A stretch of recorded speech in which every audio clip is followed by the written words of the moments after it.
अब बिहार में सरकारी नौकरी हो या फिर सरकारी शिक्षण संस्थानों में नामांकन की बात हो तो ऐसे में 2/3 सीटें रिजर्व होंगी।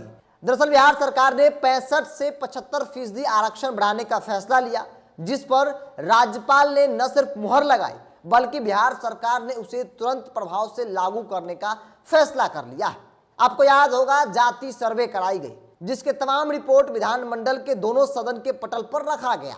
खूब चर्चा हुई, तमाम दलों का समर्थन हुआ और इस बीच नीतीश कुमार यानी कि बिहार सरकार ने फैसला लिया कि जो आरक्षण 65% मिल रहा है उसे 75% कर दिया जाए, जिस पर तमाम दलों का समर्थन मिला और अब राज्यपाल के मुहर के बाद सरकार ने इसे तुरंत प्रभाव से लागू वो कर दिया। दरअसल सरकारी नौकरी और शिक्षण संस्थाओं में नामांकन में अब तक पिछड़ा, अत्यंत पिछड़ा एससी और एसटी वर्गों को 50% आरक्षण का लाभ मिलता था। अब 15% बढ़ाकर 65% आरक्षण का लाभ मिलेगा। ईबीसी कोटा को 18 से बढ़ाकर 25% कर दिया गया है। ओबीसी कोटा जिसको पहले 12% मिलता था उसे अब 18% कर दिया गया है। इसके अलावा बात कर ली जाए एससी कोटा को, तो पहले 16% आरक्षण का लाभ मिलता था, चाहे वो सरकारी नौकरी हो या फिर कॉलेजों में एडमिशन लेने के वक्त, अब उन्हें 20% मिलेगा।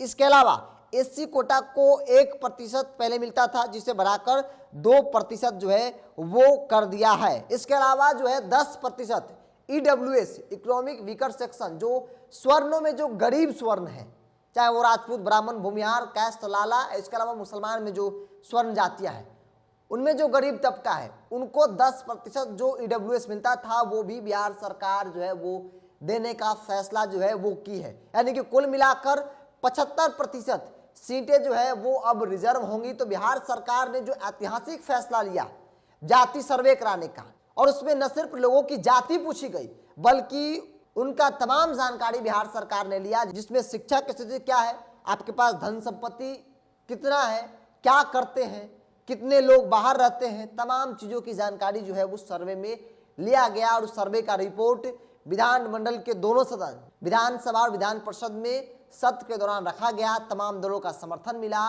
और इस बीच सरकार ने फैसला लिया कि जो आरक्षण 50% मिलता था उसे अब 65% कर दिया, यानी कि 15% उन्हें बढ़ा दिया जाए और 10% जो स्वर्णों को मिलता है और 10% स्वर्णों को मिलेगा।